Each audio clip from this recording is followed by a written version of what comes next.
Here we go. Vettori versus Dolidze 2. Hey, we're breaking this fight card down. Very simple. I'm giving you my picks first, and then we're breaking down. All right. We got Carly Judice. We have Priscilla Cachoeira. We have Andre Lima, Stephanie Luciano, Josias Musasa, Su Young Yu, Waldo Cortez. This guy, Ryan Spann, man, he didn't want to cut any weight. He said, I'm doing heavyweight. Can you believe that? I'm doing heavyweight. Come on, brother. You know, it took a while, man. It took John Jones almost a year and a half. Sungwoo Choi against Kevin Vallejos, believe it or not. Plus 3.5 is plus 225. He's with the Korean Zombie right now. DR Nurgorose. We got Damon Blackshear. We have Alexander Hernandez, Eliseo Zaleski dos Santos. I think Chitty, moving down to welterweight is asking too much. You either have Randy Brown's frame, potentially Jalen Turner, but Chitty, man, this is a middleweight coming down to welterweight. What is going on? And then we have Marvin Vettori. I understand the labrum. I understand the rotator cuff surgery. Folks, he was killing this guy with just leg kicks. I think he's going to do the whole ankle, low leg kick, high leg kick thing that Alex Pereira was doing against Ankalaev, and he would win a close decision. All right, so we're opening it up. We're opening up the fight card here. We got Carly Judice. Carly Judice, she's technical against a brawler here in Dubin. Dubin has a puncher's chance of winning. I think she already clocked that in during the Contender Series, and her luck has run out.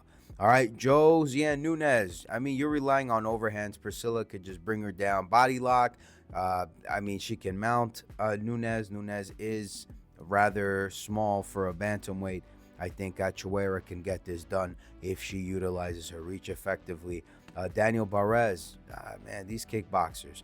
All right, so good boxing, Barrez, but Andre Lima, he's got an incredible amateur record in the kickboxing, and he's a grappler. All right, he's a black belt. Stephanie Luciano. Sam Hughes has a staph infection. If you guys didn't know, now you know. It's almost as recent as it was for Sean Strickland. Under antibiotics and all.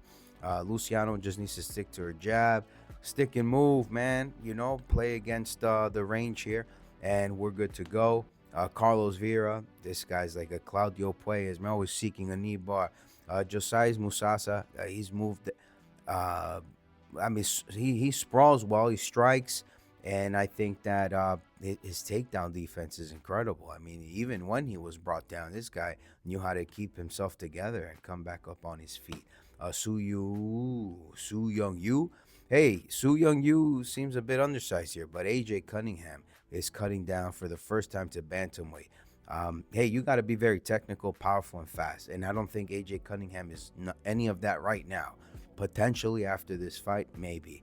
All right, Su Young Yu, I think, could get a knockout or a submission finish here.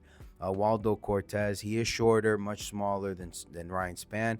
I think he can bring down Ryan Spann if he wants, lay and pray there for about, a round or two, win a decision against Ryan Spann. Or Ryan just wins the hell out of himself. He loses the wind under his sails and it's over, accosted by finish. Here we go, Suwon Choi. Suwon Choi likes to box on the outside. All right, folks, he likes to fight your fists so he can keep his range. This guy is going to use his range. He's with the Korean Zombie right now. Korean Zombie implored him after his recent loss. I think it was to a Mexican fighter, I think. Sungwoo Choi lost. I think it was a power cross left hook. It was a left hook that put him out. But Sungwoo Choi was winning that fight, believe it or not.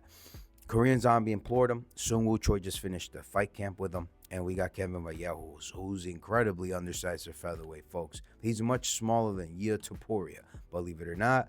DR Nurgozai, this is the people's pick. All right, people's pick of the week. I like it. Brenton Ribeiro, he's powerful, but he's just as powerful as the first round, and it's over. Had he been more talented like Bruno Silva, you might have a dog here, but absolutely not. Damon Blackshear, Cody Gibson's a dog, man. But, I understand why people are picking Cody. It's because Blackshear's cardio is not impressive at all, man. He's technical. He's got an incredible skill set. I understand it, right? We see the technique behind his submissions, right? The twister, so on and so forth. But Cody Gibson is a dog, man. This guy's like the Darren Elkins of the bantamweight division. And yeah, I mean, I'd like to see Damone Blackshear finish this for sure. Can you take a prop here on like a submission or a knockout? Absolutely not. You can. You gotta play the money line here, -400 or the dog, right? I'm going Damone Blackshear. I'm not betting him. Alexander Hernandez. Hopefully, this man is in his prime.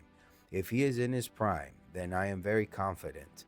Okay, he's facing this guy Halabo, and as you can see, they're both about average, right? Where the takedown defense, I mean, he's clinched more, Alexander Hernandez, to prove the grappling stat differential. I'm taking Alexander Hernandez. Chitty he cut too much weight, man. Too much weight. This is a weight bully, I think. This fight is co-main, just like it was with Brundage and Marquez, because they will finish. They will pick each other apart to finish, either or. I think 6'3" at welterweight is ridiculous. Not with a frame this wide, man. Absolutely not. Randy Brown, Jalen Turner, okay. Absolutely not. Hey, this guy Santos, man, he's improved through the years. I finished watching a few of his fights, and I think that, his striking has improved. Impressive. And I think that if he could take Chitty's back, it's game over. So I like Santos here in the striking or the grappling. I think he could get the job done. He ain't getting knocked out, I'll tell you that much. Marvin Vettori, despite the surgeries, this man's ready to go. You need about a year for it, for recovery, rotator cuff, labrum, all of that. Roman Dolidze is not impressive at all to me. His record is incredibly padded in the UFC. He's incredibly oversized for middleweight. If you see them and there is a problem here with Chitty, then you definitely have a problem with Roman Dolidze. All right, so to be number 12, good for him. I think this is a good fight to see where Marvin is at after surgery. UFC will pay attention, and hopefully they feel good about making sure that Marvin Vettori stays on competitive as a number 8. All right, folks, you heard it here first. If you want more information behind these bets predictions, visit us at proschmobets.com.